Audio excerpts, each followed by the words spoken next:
Bonjour à toutes et à tous, bienvenue au Printemps des territoires et à cet atelier Le numérique, un outil pour revitaliser son territoire. Nous sommes ensemble pendant 45 minutes et on va donc parler du digital. Le digital prend une place prépondérante, on l'a vu dans notre quotidien depuis de nombreuses années, mais comment le mettre au service des territoires?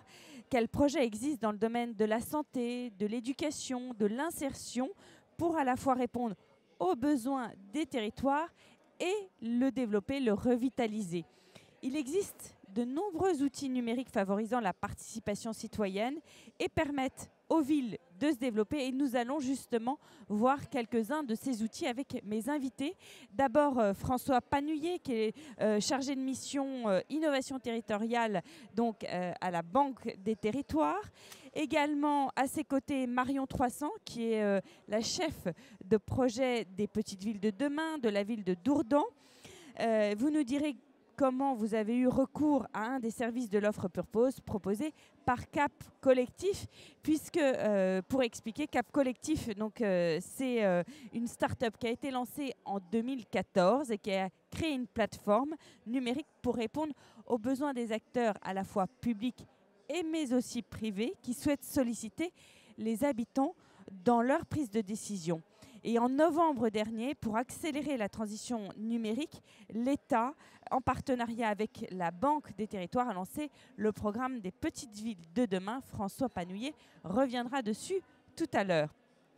Et à mes côtés, Pierre Ornus, qui est le cofondateur et CEO de Semia, une start-up qui a été lancée en 2017.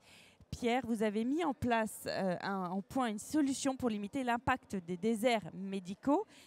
Comment ça marche concrètement? Eh bien, votre solution collecte des données du patient, les analyse, fait monter les informations et les éventuels problèmes.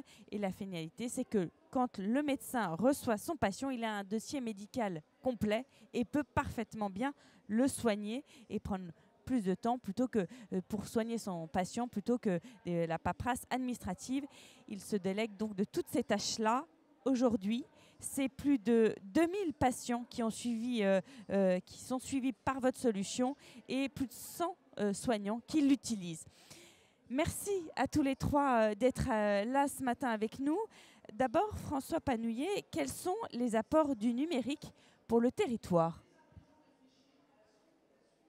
Alors, bonjour à tous. Moi, je suis François Panouillet, je suis chargé de mission innovation territoriale à la Banque des territoires. Et je remplace au pied levé la représentante de Cap Collectif qui devait être là aujourd'hui. Nous, à la Banque des territoires, on a une vision assez large de l'innovation. Le numérique est certes très utile, mais il ne fait pas tout. On considère qu'une ville intelligente, ce n'est pas qu'une ville bardée de capteurs ou de caméras, c'est aussi une ville qui sait s'appuyer sur l'intelligence collective, l'intelligence citoyenne. Et pour ça, le numérique peut aider et c'est ce qu'on a essayé de faire dans le cadre du programme Petites Villes de demain. Est-ce que le digital fonctionne pour tous les petits territoires? Parce que sur tous les territoires, dans le sens où les petits territoires, il y a une grande proximité. Donc on peut se poser la question, est-ce que le numérique est utile? Oui, alors cette opération qu'on mène avec Cap Collectif, c'est un partenariat qu'on a noué qui permet aux 1646 petites villes du programme de bénéficier gratuitement pendant un an d'une palette de solutions digitales pour faire participer les habitants. On estime que pour élaborer son projet de territoire, il est important d'associer, d'écouter les citoyens. Et donc on a voulu donner l'opportunité aux petites villes du programme de se saisir de ces outils numériques pour faire participer, pour rassocier encore une fois les habitants. Alors ça passe par des solutions de budget participatif, de questionnaires, de boîtes à idées ou même de sondages. Pourquoi le numérique peut être utile dans les territoires peu denses? Finalement, contrairement à ce qu'on pourrait croire, c'est parfois difficile dans certaines de ces petites villes qui peuvent être étendues avec des hameaux dispersés de regrouper la population population pour les faire participer. Et puis ça permet aussi et surtout de faire participer finalement un public qui n'a pas forcément l'habitude de se rendre aux réunions publiques, des jeunes ou des plus éloignés. Donc finalement, le digital est utile quel que soit le territoire, petit ou grand. On peut dire ça, mais attention, le digital seul ne fonctionne pas. Dans tous les cas, il faut associer ce qu'on appelle des démarches physiques, aller vers les populations, et des démarches numériques si on veut vraiment réussir à associer le plus grand nombre possible. Et à fédérer. Pensez aussi à poser vos questions. Il y aura un temps d'échange avec mes invités. Donc, vous pourrez poser les questions justement à François, notamment sur tous ces outils comme les questionnaires d'enquête, les boîtes à idées, les budgets participatifs que Cap Collectif a mis en place. Je me tourne vers vous maintenant, Marion 300. Vous faites partie de la ville de Dourdan et Dourdan, justement, a utilisé l'offre Purpose parce que le programme Petite Ville de Demain a lancé en novembre dernier, lors du Salon des maires à destination des villes de moins de 20 000 habitants, ce qui est votre cas, Dourdan. Déjà 130 villes y ont bénéficié. Marion 300, pourquoi avoir eu recours justement à l'offre Purpose? À quelle volonté politique et stratégique cela répondait? Alors, la commune de Dourdan a eu recours à ce dispositif dans le cadre du programme Petite Ville de Demain. C'est donc la Banque des Territoires et Cap Collectif qui sont revenus vers nous pour nous proposer ce service.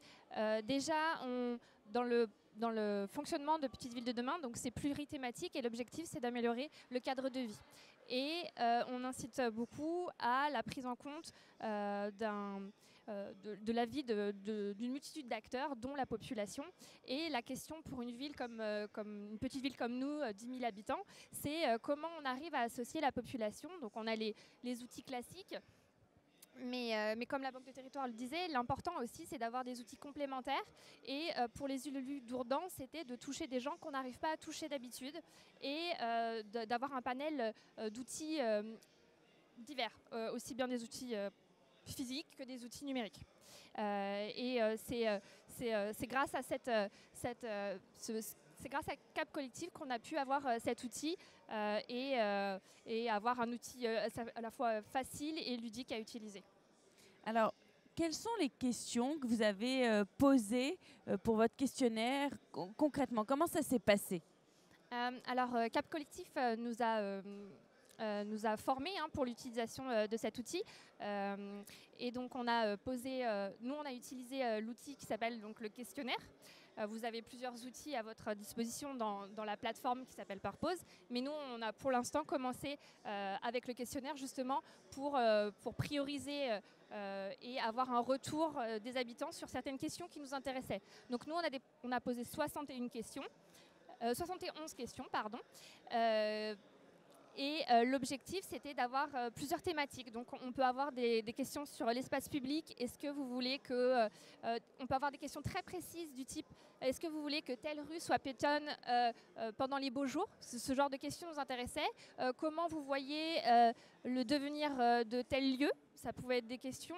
On a aussi une thématique sur la santé, sur la mobilité, toutes sortes de questions comme ça. Donc, c'est très large finalement. Vous couvrez beaucoup de sujets.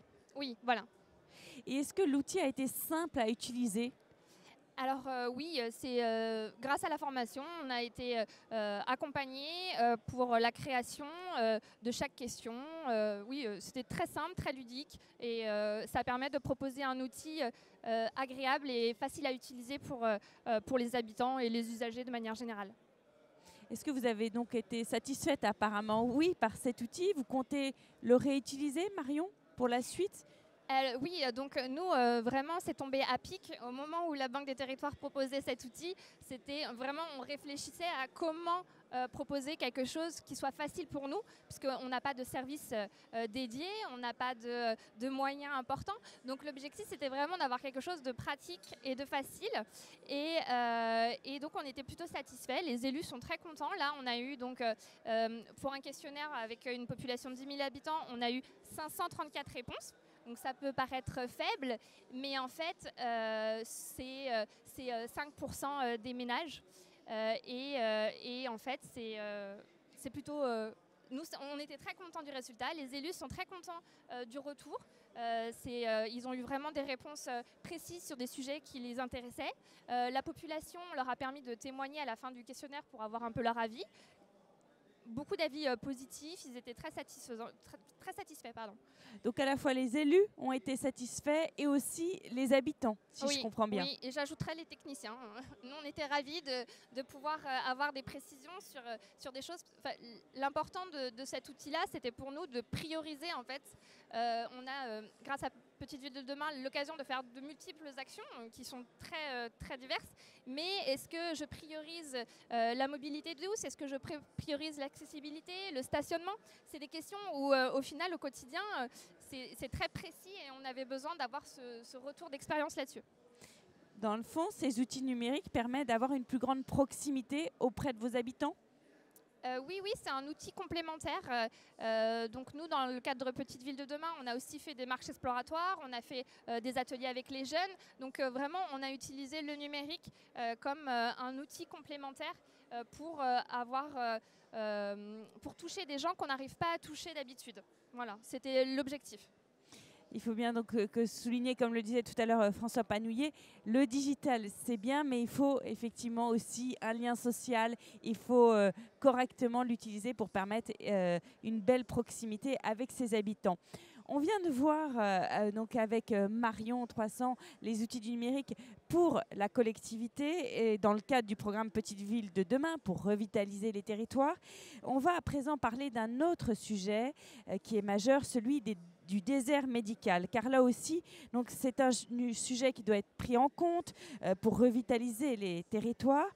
Quand on parle de désert médical, on imagine souvent que ça touche les petites villes, mais en réalité, Paris, Nantes, les grandes agglomérations sont aussi touchées par cette réalité. Et quelle est-elle sur le terrain, Pierre Ornus? Alors c'est vrai on parle beaucoup de désert médical, même si le terme n'est pas forcément adapté, parce qu'on imagine un grand désert ou uniquement des vaches aux alentours. C'est pas que ça, la réalité. Aujourd'hui, Paris ou l'Île-de-France, c'est un désert médical en psychiatrie, par exemple. Voilà. La région centre, aujourd'hui, dans la région centre, je crois que 10 à 15% des patients n'ont pas de médecin traitant. Donc, on est sur des choses vraies. Si on prend l'INSERM, qui est un indicateur sur qu'est-ce qu'un territoire sous-doté, on est à 10 millions de Français qui vivent dans ce territoire-là. Donc on n'est pas sur quelque chose d'exceptionnel, quelque chose qui est uniquement dans les coins reculés de France. On est quelque chose qui est assez massif. Aujourd'hui, un départ en retraite d'un médecin traitant, c'est environ 2000 patients sans solution. C'est pas rien. Et avec on va dire l'arrivée à l'âge de la retraite des médecins, on a ça de plus en plus souvent. Parce que tout le monde l'a vécu dans son entourage ou autour de soi. Donc on a un vrai sujet. Et d'ailleurs, ça a un impact sur la santé des habitants. Puisqu'on voit que les habitants qui sont dans des territoires sous-dotés consomment moins de soins que les autres. Alors, est-ce qu'ils sont moins malades? Je ne pense pas. Je pense qu'ils n'arrivent pas à trouver un médecin pour les voir. Et comment lutter contre le désert médical, donc qui touche, vous l'avez dit, la région Centre-Val de Loire, Paris, l'Île-de-France, grâce au numérique? Alors le premier point important, et comme on l'a dit tout à l'heure, le numérique seul n'est pas la solution. Je pense que ça, c'est maintenant tout le monde le sait, tout le monde est au courant. Sur la santé, il y a beaucoup de projets, de maisons de santé qui sont dans les territoires déployés. Mais il faut faire venir les médecins, déjà, et il faut qu'ils restent et qu'ils soient satisfaits et qu'ils soient efficaces. Nous, ce qu'on fait, modestement, c'est qu'on va récupérer les données utiles sur le patient pour que le médecin n'ait pas à faire ce travail, d'aller fouiller, d'aller voir ce qui se passe, et que sa consultation soit efficace. On va aussi l'alerter en disant ce patient-là, attention, on voit qu'il a un problème, il faut peut-être le rencontrer, le voir, et donc cibler les consultations utiles et éviter de faire déplacer un patient s'il n'y a pas de besoin réellement de voir ce que ces constantes, qu'on va récupérer de manière automatisée et à distance, sont plutôt bonnes. Donc on est vraiment sur le médecin augmenté, si on veut, c'est-à-dire avoir un médecin qui se concentre sur la médecine et qui laisse le reste, ce qui va être automatisé, au numérique. Comment fonctionne votre solution Semia? J'en ai parlé rapidement, mais comment collecter toutes ces données? Comment le médecin va pouvoir avoir un dossier complet et donc éviter toutes les tâches administratives lorsqu'il a le patient face à lui? Alors très concrètement, comment ça marche? On a des connecteurs, alors aux pharmacies, à la Sécu, des connecteurs avec les labos d'analyse de prise de sang. On va récupérer ces données-là, on va les structurer, les formater, puis on va les restituer de manière intelligible à un médecin.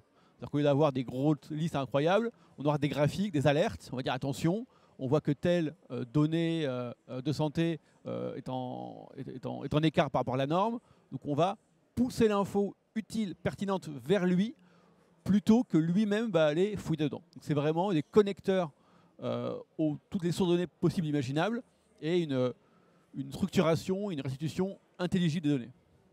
À qui ça s'adresse? Alors, aux médecins, aux infirmiers, aux pharmaciens? on parle beaucoup de médecins, et puis c'est vrai que c'est lui qui, derrière, prend la décision médicale. Mais on travaille beaucoup avec les infirmiers, infirmières, qui vont chez le patient, avec les pharmaciens, qui eux aussi sont beaucoup plus présents dans le territoire. Et donc l'idée, c'est que ces données structurées et agrégées, on les partage entre tous ces gens-là. Et par exemple, peut-être qu'on va pousser une information vers le pharmacien qui voit le patient en disant ce patient-là, attention, peut-être lui rappeler quelques règles diététiques essentielles parce qu'on sait qu'il a telle pathologie. Donc on va connecter toutes ces équipes de soins, parce qu'aujourd'hui la médecine s'exerce en collectif, non pas avec des médecins libéraux dans leur coin, mais avec des équipes de soins structurées, médecins, infirmières, pharmaciens et autres. Quels sont les bénéfices à la fois côté patient, parce que c'est lui, je dirais, la personne principale, et puis côté médecin, ou côté en tout cas équipe médicale. Vous l'avez raison de le souligner, c'est pas le médecin lui-même, mais c'est aussi les infirmiers, le pharmacien, enfin c'est tout un écosystème à côté. Alors pour le patient, nous on a plusieurs milliers de patients qui sont suivis comme ça. On fait des enquêtes assez fréquemment pour savoir un peu son ressenti. Le premier terme qui remonte, c'est « je suis rassuré ». C'est-à-dire que je sais que l'équipe de soins va avoir accès à mes données automatisées. Je n'ai pas la charge mentale de lui remonter moi-même, de penser à tout. Et dès que quelque chose va être en alerte, eh bien, il y aura une action qui sera entreprise immédiatement. Donc le côté je suis rassuré et le médecin réagit tout de suite, ou en tout cas l'équipe de soins réagit tout de suite, c'est vraiment le plus gros point. Et puis un impact même sur la santé, puisque si vous réagissez tout de suite à un problème de santé, il va avoir moins de gravité, moins de complications que si vous attendez 6 mois, 1 an, qui est parfois le temps pour une consultation. Et puis le deuxième point, évidemment, notamment dans les territoires ruraux, c'est de ne pas avoir à se déplacer tout le temps juste pour montrer à son médecin ses résultats. On a beaucoup de consultations où, docteur, voilà, j'ai fait mes analyses biologiques, voilà, je regarde, tout va bien, je rentre chez moi. Alors quand vous êtes à Paris, à Toulouse, à Nantes, et que c'est le médecin, il est en bas de la rue, ça va. Quand vous faites une demi-heure de voiture et que vous prenez 6 mois à l'avance pour le rendez-vous, on voit bien que ça marche beaucoup moins bien. Comment voyez-vous à terme, Pierre Ornus, le développement de la télésurveillance? Quel est votre modèle économique cible? Alors aujourd'hui, notre principal financeur, c'est l'assurance maladie, puisque c'est remboursé par l'assurance maladie sur quelques pathologies ciblées. Alors malheureusement, aujourd'hui, on est plus sur des pathologies qui sont suivies assez lourdes, suivies à l'hôpital. Et aujourd'hui, on a des patients qui ont des problèmes de greffe de rein, des cancers. Et l'idée, c'est d'étendre ça vers des maladies chroniques comme le diabète, l'hypertension, beaucoup plus largement pour attaquer la médecine de ville. Et donc là, il faudra que l'assurance maladie étende son remboursement. Aujourd'hui, à date, on est dans un cas où on va faire des tests, des essais dans des MSP, donc des zones de santé pluridisciplinaires, des territoires, pour montrer à l'assurance maladie l'impact et vraiment l'apport que ça a pour les patients et pour les équipes de soins qui gagnent du temps, et donc qui sont plus efficaces, et derrière espérer un remboursement plus tard. Je le disais tout à l'heure en chiffres, Semia, c'est plus de 2000 patients qui sont suivis par votre solution et plus de 100 soignants qui ont eu recours. Quels sont ces patients? C'est partout en France? Alors aujourd'hui, on est vraiment partout en France. C'est même plutôt 3000 aujourd'hui que 2000, parce que tout ça va très vite. Ça a évolué. Ça évolue. Alors c'est partout en France, beaucoup dans des CH et CHU. Mais par exemple, moi je viens de là, donc on est au CH de Tarbes, où là on voit déjà des premiers sujets d'accès aux soins. Et progressivement, on étend des CHU vers les CH et les territoires moins dotés, où vraiment les équipes de soins ressentent la pertinence d'avoir ces équipements-là. Et qui peut utiliser, les personnes qui sont présentes dans la salle, qui veulent l'utiliser pour leur collectivité, comment on fait pour utiliser et pouvoir mettre en place sur ce territoire cette solution, Semia? Alors aujourd'hui, on est soutenu par la Banque des Territoires, hein, c'est pour ça qu'on est ici. Et donc nous, on est tout à fait prêts à mettre en place ce genre de projet-là sur les pathologies que j'ai évoquées, le diabète, l'hypertension, la psychiatrie aussi, hein, tout ce qui est psychiatrie de premier recours, c'est un vrai sujet post-Covid, on l'a vu. Donc n'hésitez pas à venir nous voir. On met ça en place là bientôt à Poitiers, mais on est prêt vraiment à le mettre partout en France pour montrer quel est l'usage, qui a un besoin et qui a un avenir à cette pratique collective de la médecine appuyée par des solutions numériques pour recentrer le médecin et l'équipe de soins sur leur métier, qui est quand même la médecine. Donc la télésurveillance ne va que continuer à se développer. Exactement, et d'ailleurs là récemment c'est entré dans le droit commun, c'est-à-dire qu'aujourd'hui il y a un remboursement officiel par l'assurance maladie de quelques pathologies qui sont amenées à s'étendre à l'avenir, et on sera là pour s'en occuper. François Panouillet, aussi, quelle est la suite pour Cap Collectif? Quels sont les projets futurs? Alors le premier des projets, c'est de tirer le bilan de l'opération. Jusqu'ici, on est plutôt satisfait puisque plus de 147, 140, bientôt 148, j'espère. Les chiffres aussi, là aussi augmentent. Petite ville, on souscrit au dispositif, on crée un compte sur Purpose. On réfléchit à aller plus loin, mais avant toute chose, on voudrait, mais encore une fois, tirer une sorte de bilan, de livre blanc de l'opération sur quel type de consultations ont été menées dans les petites villes, qu'est-ce qui a marché, mais aussi qu'est-ce qui n'a pas marché. Et puis, pour le futur, de manière plus lointaine, puisqu'on l'a dit, on l'a redit, surtout pour la participation citoyenne, le numérique ne marche que si on l'allie à des démarches physiques. On réfléchit aussi à une nouvelle offre avec le groupe La Poste, Cap Collectif et peut-être la Banque des Territoires, de manière à ce que, à associer finalement la force de frappe des facteurs qui peuvent aller consulter les citoyens directement dans les bureaux de poste à la force de frappe du numérique de Cap Collectif qui permet d'aller toucher un plus grand nombre de citoyens encore. Donc un partenariat avec La Poste, c'est ça, pour pouvoir exactement. étendre le numérique. C'est ce qui est dans les tuyaux en ce moment. Voilà. Merci, vous reviendrez plus tard pour nous en parler. Marion 300, qu'apporte le numérique dans le fond aux collectivités? Donc le numérique pour une petite commune, on avait la conversation tout à l'heure, c'est quand vous n'avez pas de service dédié à la démocratie locale, c'est quand vous n'avez pas des moyens importants. En fait, le numérique vous permet de faire plus et d'avoir quelque chose qui touche plus de personnes. Ça permet de toucher des personnes qui sont plus à l'aise avec le numérique, qui vont prendre du temps à 23h de répondre à votre questionnaire, mais qui ne le prendront pas quand il est 17h à la journée, qu'il faut gérer toute la vie quotidienne, le travail. Donc c'est vrai que c'est étonnant, parce qu'avec l'application Purpose, on peut voir à quelle heure et à quel jour les gens répondent. C'est anonyme, hein, mais on peut voir à quelle heure et quel jour. Et en fait, vous voyez que les gens le font quand ils sont vraiment disponibles. Alors après, il y a aussi le fait que nous, on avait fait un questionnaire qui n'était pas très très court, mais donc résultat, ils ont pris le temps au moment où vous avez envie de répondre. Et c'est des choses qu'on n'a pas quand on fait une marche exploratoire. C'est un outil intéressant, mais vous touchez que 20 personnes, parce que faire un atelier quand vous êtes 150, c'est pas possible, c'est pas faisable. Alors que là, vous arrivez à toucher plus de 500 personnes. C'est quelque chose qu'on n'arrive pas à faire avec un outil physique. Donc vous recommandez cet outil et les habitants aussi le recommandent. Oui, on sent l'enthousiasme en tout cas. Oui. Nous, on était vraiment débutants à la commune de Dourdan, hein, donc l'objectif, c'était d'avoir d'avoir quelque chose pour Petite Ville de demain, de se saisir de cet outil et de mettre un peu les pieds dedans. Donc on a commencé avec les questionnaires parce qu'il nous a été utile, il était indispensable pour la phase diagnostique du programme. Mais à l'avenir, les élus réfléchissent déjà à comment ils vont pouvoir se saisir à la fois pour tous les services, hein, mais à la fois aussi pour le service Petite Ville de demain, pour chaque action qu'on lancera. Est-ce qu'on va mettre une boîte à idées? Est-ce que ce genre de choses. Et tous les sujets ont été plébiscités, que ce soit des questions sur comment réaménager la place, vous la citiez tout à l'heure, ou des sujets sur la santé. Tous les sujets ont été plébiscités dans le questionnaire. En tout cas, Oui. il y a eu une satisfaction. Il n'y a pas eu de... On a laissé le choix. Certaines questions étaient obligatoires, certaines questions étaient non obligatoires. Certaines questions où vous avez le choix de dire, par exemple, si c'est des questions sur la mobilité des mineurs, par exemple, bah, si vous n'avez pas d'enfants, hop, ça supprime. Donc il n'y avait pas de réponse. Mais les gens ont répondu vraiment à peu près. Il n'y a pas eu de domaine délaissé. Et par contre, sur les sujets où on voulait vraiment une réponse de l'ensemble des participants, on les a rendus obligatoires pour avoir le retour qu'on souhaitait.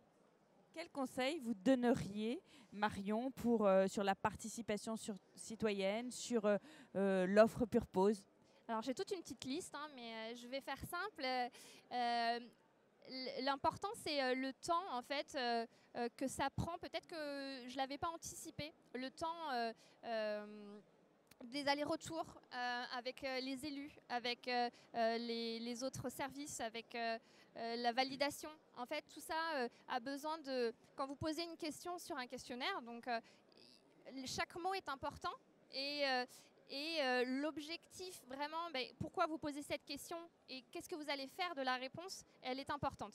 Donc, ce temps rédactionnel, de création, il faut prendre le temps et il faut l'intégrer dans le... Et ça, au départ, vous ne l'aviez pas forcément imaginé ou en tout cas calculé, ce temps-là? Avec le programme Petite Ville de demain, il faut faire vite.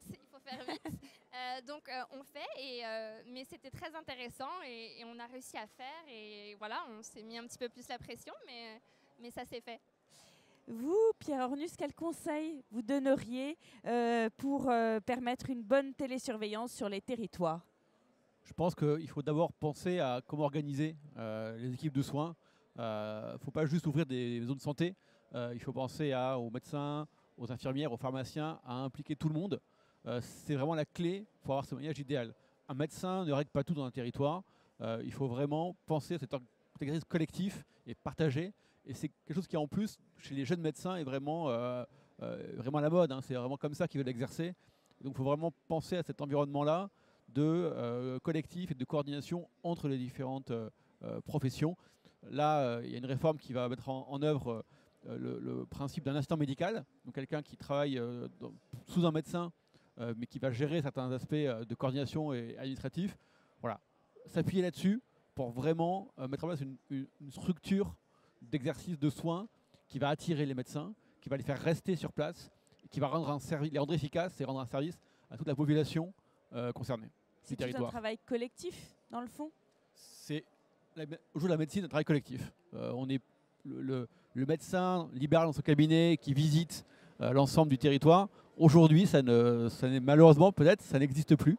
Des médecins, il y en a moins. Des patients, il y en a plus. Alors pourquoi est-ce qu'on vieillit? Parce qu'on survit aux maladies. Donc quand on survit, il y a plus de monde malade. Et donc puis à cause du numerus clausus aussi qui a diminué. Voilà, je ne me retirerai pas là-dessus, mais voilà. Voilà. Donc il faut prendre en compte cette réalité-là et adapter les modes d'exercice. Et les outils comme le nôtre ou comme d'autres sont en place pour le faire. Donc organiser au mieux et efficacement, on va dire, l'équipe médicale. Merci à tous les trois. Restez avec moi, puisque maintenant c'est le temps des questions. Qui aurait des questions justement à Marion, François ou encore Pierre? Je vois que monsieur, vous en avez une. Est-ce que vous pouvez vous présenter et puis à qui s'adresse votre question? Pierre Usan, ancien DSI. J'ai une remarque et une question. On n'entend pas. Alors ma remarque, c'est pour Monsieur Ornus. J'ai l'impression, mais il va certainement préciser la chose, que dans son système, on gère plus les symptômes que les diagnostics. Or, ce qui est important, quand une personne a un problème médical, c'est qu'on puisse avoir un diagnostic qui puisse être suivi, un peu ce que fait la Croix-Rouge avec des fiches sur lesquelles on peut noter les différentes difficultés que rencontre une personne, et il n'y a qu'un médecin qui peut mettre ça au point. Ensuite, j'ai une question à Monsieur Panouillet. Alors, on va d'abord faire la question avec Comme vous Monsieur voulez. Pierre Ornus. Donc, si j'ai bien compris votre question, parce que je n'ai pas écouté toute la question, c'est de Ah bah, savoir tant pis surtout pour vous, je peux quel- répéter. Hein, non, c'est pas un quelle problème. est la Hein. pathologie, c'est ça, quelles sont les pathologies finalement dont on a le plus besoin Non, c'est et pas comment ça. Non, c'est pas ça. Quand on veut traiter une personne qui a un problème de santé, il faut que l'on puisse connaître le diagnostic sur ce qu'elle peut avoir. Parce que si on n'a que les symptômes, on n'a pas quelque chose de traitable. Or, il n'y a qu'un médecin qui peut faire un diagnostic. Les symptômes, par eux-mêmes, ne sont pas parlants, quels qu'ils soient, même si c'est des analyses. Donc, comment finalement la solution Semilla permet de prendre en compte le diagnostic. Pierre Ornus, la question de monsieur, c'est comment finalement votre solution permet d'établir un diagnostic, puisque c'est le médecin qui va pouvoir l'établir et pas simplement analyser les résultats. Alors, la solution n'est pas là pour faire le diagnostic. Elle est vraiment là pour apporter au médecin les éléments nécessaires pour que lui le fasse. Aujourd'hui, un diagnostic, c'est un nombre de données, une analyse du patient, des questionnaires, des données de biologie, un ensemble de composantes.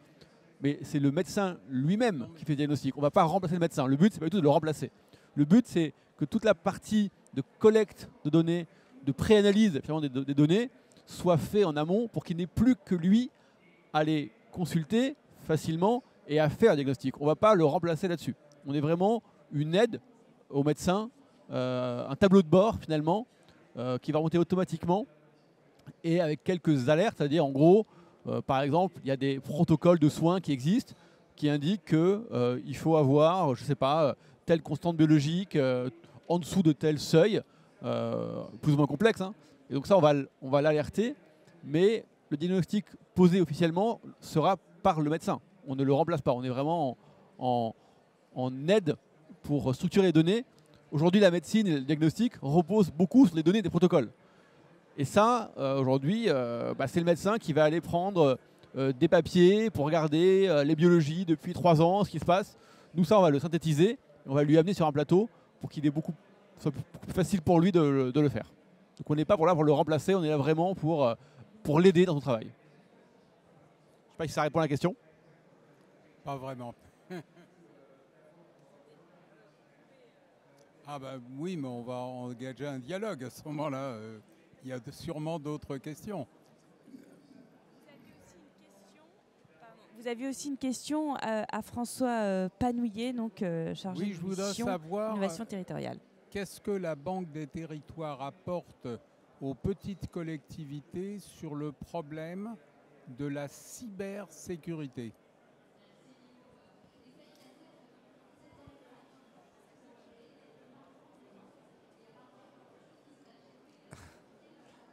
On s'efforce dans un premier temps de sensibiliser les élus et les collectivités à ces questions via la publication d'un certain nombre de guides pédagogiques, de bonnes pratiques ou de retours d'expériences de petites villes qui ont eu affaire à ces questions et qui ont et qui auront affaire à ces questions. Et donc ce premier niveau d'information et de sensibilisation. Et puis on s'efforce aussi d'aller vers des formations à la fois des techniciens et des élus sur ces questions. Et puis ensuite, le gros du travail est fait avec l'ANSSI, évidemment.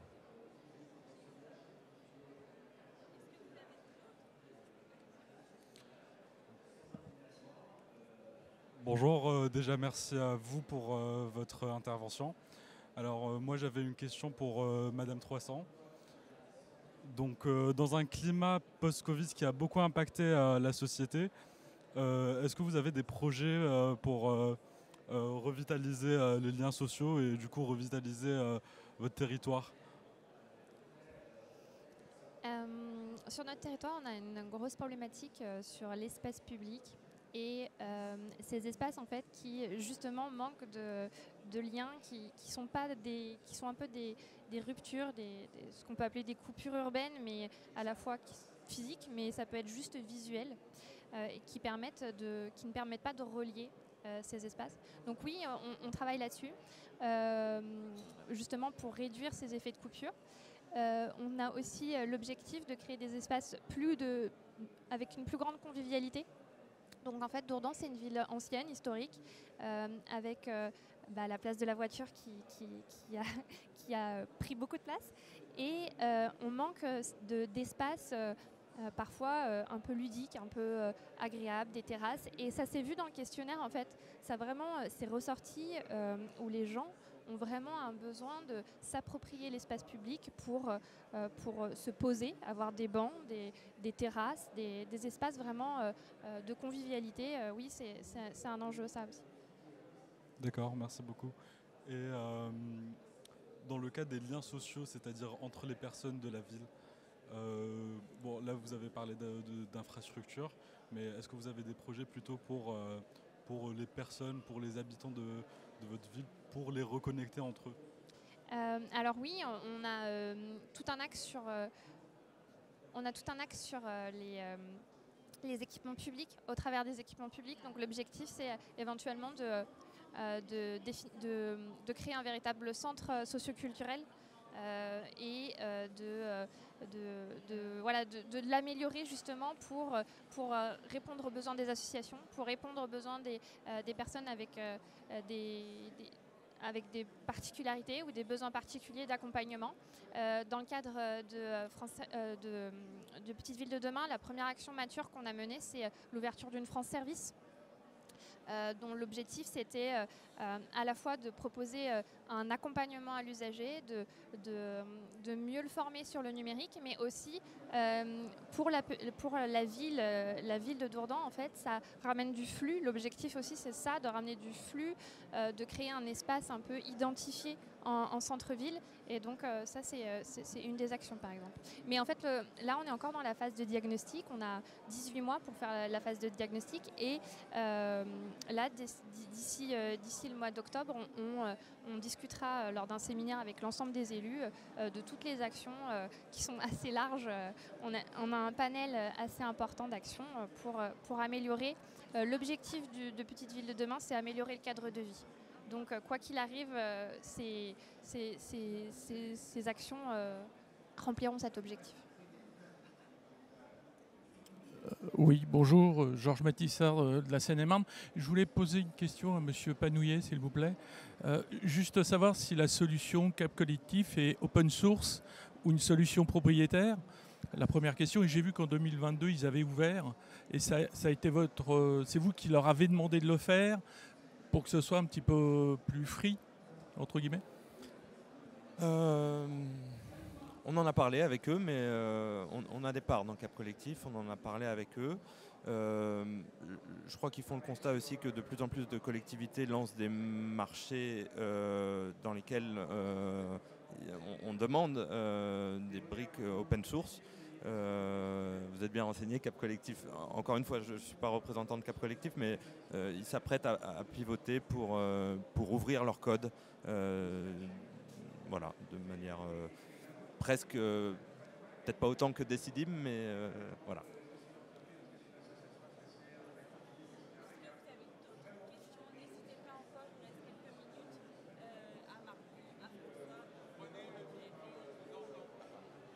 Est-ce que vous avez encore d'autres questions à poser aux intervenants? On a encore quelques minutes ensemble.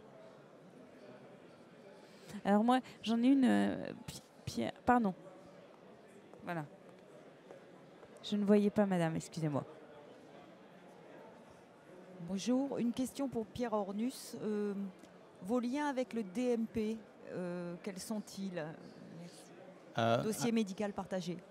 Oui, alors effectivement, comme on l'évoquait tout à l'heure, on collecte les données pour le compte des équipes de soins, et le DMP est une des sources qu'on utilise de données, notamment pour les données qui sont issues des remboursements de l'assurance maladie.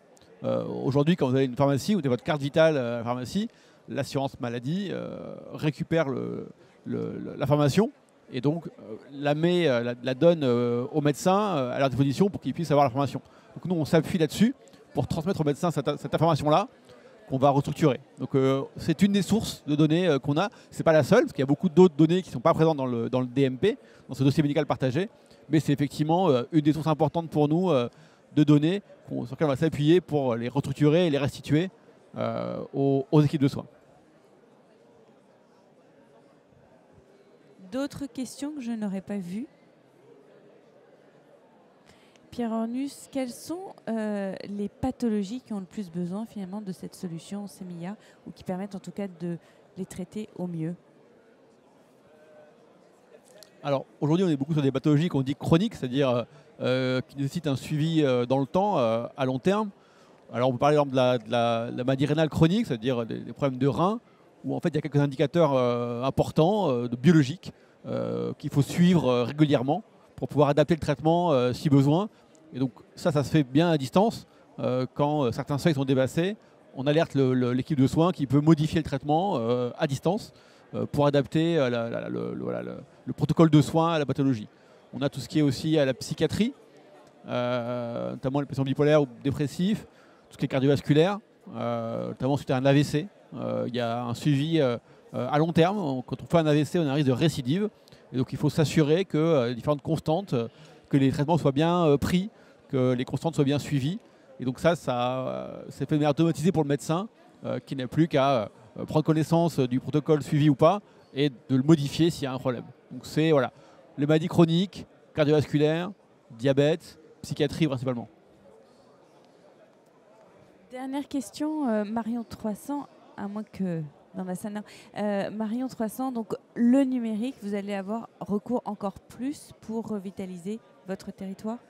Ça va être de manière encore un moyen pour accélérer le développement de votre territoire?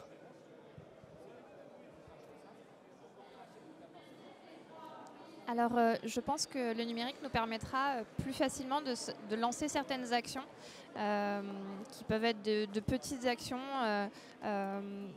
Par exemple, une des problématiques, c'est la signalétique importante pour guider les personnes vers le stationnement adéquat. Un truc basique, c'est qu'il faut que tous les parkings aient un nom précis. Et ça, en fait, Purpose peut vous permettre de faire ce qu'on appelle une boîte à idées et qui permet de proposer, la population participe au choix des noms. Donc si les élus le souhaitent, ça peut être ce genre de petit outil qui peut être intéressant. Et puis ça peut aller jusqu'à... on a un espace vert non exploité, on ne sait pas quoi en faire pour l'instant. Qu'est-ce qu'on en fait? Est-ce que la municipalité va choisir d'utiliser un des outils proposés pour définir un projet intéressant avec la population, ou justement travailler plusieurs projets et les mettre à la votation pour la population. Ce genre de choses peut être intéressant pour trancher des sujets. Merci beaucoup, merci Marion, merci François, merci Pierre Ornus. On voit bien donc que le digital permet de revitaliser vos territoires, mais bien évidemment, il faut qu'il y ait un accompagnement grâce notamment à Cap Collectif et puis l'offre Purpose. Et en tout cas, il faut qu'il y ait un accompagnement. Le digital ne fait pas tout. Merci à tous les trois et merci aussi à vous, public, d'avoir été présents. Bon printemps des territoires.